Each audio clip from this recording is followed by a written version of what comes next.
আপোনালোকক বাৰু একেবাৰে মই অমৰা আদহৰ কিমান কোমল হৈছে, তেলত গলি গৈছে আৰু খুব সুন্দৰ হৈছে আপোনালোকক মই দেখাই দিছোঁ। এয়া চাওকচোন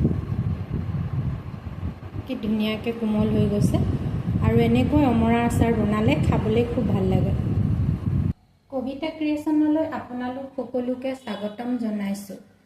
আজি আৰু এটা আচাৰৰ ৰেচিপি লৈ আপোনালোকৰ মাজলৈ আহিছোঁ। আজিকালি এনেকুৱা হ'ল আপোনালোকৰ লগত যদি কিবা এটা বস্তু বনালে শ্বেয়াৰ নকৰোঁ মনটো বেয়া লাগি থাকে। সেইটো কাৰণে মই প্ৰত্যেকটো আচাৰ বা প্ৰত্যেকটো বস্তুৱে আপোনালোকৰ লগত শ্বেয়াৰ কৰোঁ। আৰু আপোনালোকে ইমান ধুনীয়াকৈ আদৰি লৈছে, সেয়েহে বহুত ভাল লাগিছে। আৰু আগলৈও আপোনালোকে মোৰ ভিডিঅ'সমূহত মৰম আৰু আশীৰ্বাদ দিব বুলি আশা কৰিছোঁ। আৰু আজি মই অমৰাৰ আচাৰ বনাম। অমৰা মই 1 কেজি আনিছোঁ। আৰু যিহেতু ছিজনতহে এনেকুৱা বস্তুবিলাক ওলায়, আমি ওলোৱাৰ লগে লগে যদি আমি আচাৰ বনাই থৈ দিব পাৰোঁ, তেনেহ'লে ধৰকচোন আচাৰটো ভাতৰ লগতো লাগে, ৰুটিৰ লগতো লাগে। আচাৰ নহ'লে নহয়, কিছুমান বস্তুত আচাৰ নহ'লে একেবাৰে খাবলৈ মন নাযায়। আপোনালোকৰ বাৰু এনেকুৱা হয়নে? কেতিয়াবা ভাত সাজ একেবাৰে খাবলৈ মন নাযায় চব্জি দি, তেতিয়া ধৰক অকণমান ভাল লগা কিবা এবিধ আচাৰ যদি লগত থাকে, ভাতখিনি খায়ো ভাল লাগে। সেয়েহে আজি অমৰাৰ আচাৰটো বনাম। আৰু অমৰাৰ আচাৰ বনাবলৈ হ'লে একেবাৰে কোমল অমৰা লাগে। এই গুটি হ'লে অমৰাটোৰ আচাৰটো বেয়া হয়। এতিয়া মই এই অমৰাখিনি ভালদৰে ধুই লওঁ। চাই থাকিব আপোনালোকে ভিডিঅ'টো একেবাৰে স্কিপ নকৰাকৈ শেষলৈকে। অমৰাখিনি মই ভালদৰে ধুই ল'লোঁ। এয়া চাওকচোন একে চাফাকৈ ধুই ল'লোঁ। আৰু এতিয়া মই শুকান কাপোৰ এখনেদি অমৰাখিনি ভালদৰে কাপোৰেদি মুচি ৰ'দত দিম। অমৰাখিনি মই ভালদৰে কাপোৰেদি মুচি ল'লোঁ। এয়া চাওকচোন মুচি ল'লোঁ। তাৰমানে কাপোৰ দি মুচি ল'লে কি হয়, অলপ সোনকালে শুকায়। অমৰাখিনি মই ৰ'দৰ পৰা আনিলোঁ আৰু খুব ধুনীয়াকৈ শুকাই গৈছে। এয়া চাওকচোন বহুত বেছি ৰ'দ নাই, কিন্তু বতাহতে বৰ ধুনীয়াকৈ শুকাই গৈছে। এতিয়া অমৰাখিনি মই কাটি ল'ম। কোমল অমৰা আচাৰ বনাবলৈ খুব ভাল হয় আৰু খাবলৈও খুব ভাল লাগে। আৰু অমৰাৰ পিচটো মই এনেকুৱা কৰিম। এনেকুৱা কৰিলে বেছি ভাল হ'ব, কাৰণ ইয়াত মছলাটো সোমাব লাগিব। অমৰাখিনি মই কাটি ল'লোঁ। এতিয়া ইয়াতে মই নিমখ মিক্স কৰিম। মই এনেকৈ নিমখ দি পিনে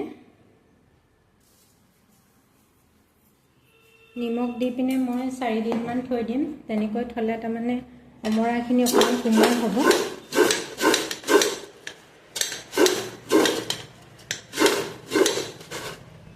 আৰু এইটো মোৰ আচাৰ বনাওঁতে নিমখ লাগি একে বাচনটো কালাৰে চেঞ্জ হৈ গৈছে। চাওকচোন যিমান আচাৰ বনাওঁ এই চচপেনটোতে মই বনাওঁ। এতিয়া এইখিনি মই ঢাকি থৈ দিম 4 দিনমানৰ কাৰণে। অমৰাখিনি আপোনালোকক 4 দিনৰ মূৰত দেখুৱাইছোঁ। এয়া চাওক কিমান ধুনীয়া কোমল হৈ গৈছে অমৰাখিনি, আৰু যথেষ্ট পানীও ওলাইছে। এয়া চাওক ইমান ধুনীয়া হৈছে, একদম কোমল হৈছে। অমৰা সাধাৰণতে অকণমান টান হয়, সেইটো কাৰণে অমৰা নিমখত 4-5 দিনমান দি থ'বই লাগে। তেতিয়া নিমখত দিলে অকণমান কোমল হয়, আচাৰটো খাবলৈও ভাল হয়। একদম ধুনীয়া চফ্ট হৈ গৈছে। এতিয়া মই পানীখিনি নিমখৰ পৰা উঠাই মই হালধি সানিম। ইয়াত ফুটা থকা বাচনখনত মই ট্ৰান্সফাৰ কৰি লৈছোঁ। পানীখিনি যোৱাৰ পিছত এতিয়া মই বাচনটোত লৈ লৈছোঁ। ইয়াতে এতিয়া যিহেতু মই নিমখ সানিছোঁৱেই, নিমখ আৰু এতিয়া দিব নালাগে, সেইটো কাৰণে মই হালধি সানি ল'ম।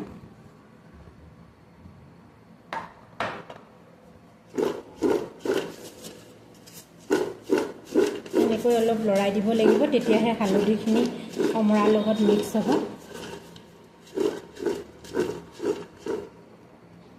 আৰু এতিয়া মই ডলা এখনত ভালদৰে ৰ'দত মেলি দিম। ডলাখনত মই এনেকৈ দি দিম। এতিয়া যিসকলে অমৰাৰ আচাৰ খাই ভাল পায় তেওঁলোকে জানে অমৰাৰ আচাৰটো খুব ভাল লাগে। পেটৰ কাৰণেও ভাল আৰু আচাৰটো খাবলৈ খুব সোৱাদ হয়। অমৰাখিনি মই ইয়াৰ ৰ'দত দিছোঁ, আৰু আজি বহুত ধুনীয়া ৰ'দ দিছে। ৰ'দটো খুব সুন্দৰকৈ লাগিছে। এটা ৰ'দতে অমৰাখিনি খুব ধুনীয়াকৈ শুকাই গৈছে। অমৰাখিনি ৰ'দৰ পৰা আনিলোঁ, চাওকচোন ইমান ধুনীয়াকৈ শুকাই গৈছে। আৰু আচাৰ বনাবৰ কাৰণে খুব ধুনীয়াকৈ শুকাইছে। ইয়াতকৈ আমি যদি বেছি সময় শুকাওঁ তেনেহ'লে আচাৰটো মানে অকণমান টান হ'ব, অমৰাখিনি আচাৰ বনাবলৈ বেয়া হ'ব। সেইটো কাৰণে এনেকুৱা হ'ব লাগে। চাওকচোন,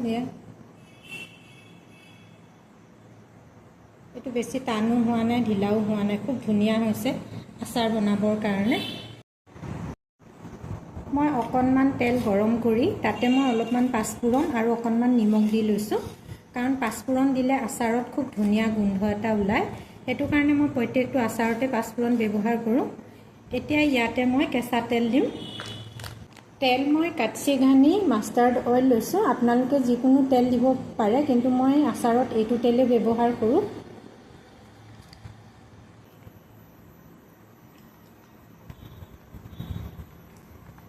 এক লিটাৰৰ অলপ কম দিছোঁ মই।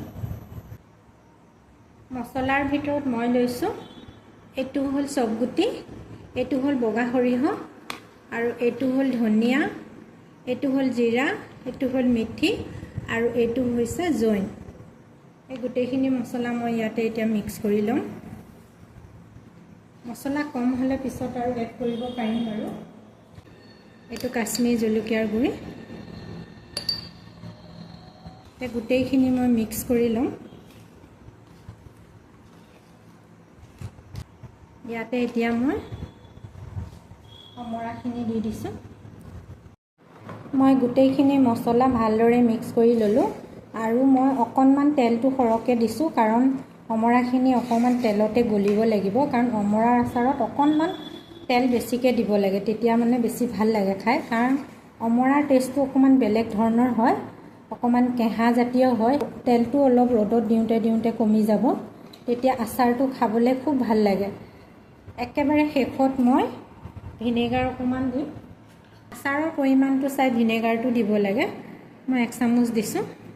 ইমান ধুনীয়া এটা গোন্ধ ওলাইছে। গোটেইখিনি মছলা মই ভালদৰে মিক্স কৰি ল'লোঁ। এয়া আপোনালোকক দেখুৱাইছোঁ। ওপৰতে মই পাতল কাপোৰ এখন ঢাকি ৰ'দত দিম। এনেকৈ 3-4 দিনমান মই ৰ'দত দিম, তাৰপিছত আপোনালোকক মই দেখুৱাম। অমৰাখিনি মই এনেকৈ 3-4 দিন ৰ'দত দিছোঁ, পূৰা ৰ'দটো লাগিছে। আপোনালোকক একেবাৰে শেষত মই দেখুৱাইছোঁ কি ধুনীয়াকৈ মছলাখিনিৰ লগত লাগি গৈছে, আৰু তেলটো অলপমান কমি গৈছে, কাৰণ ৰ'দত দিলে এনেও তেল কমি যায়।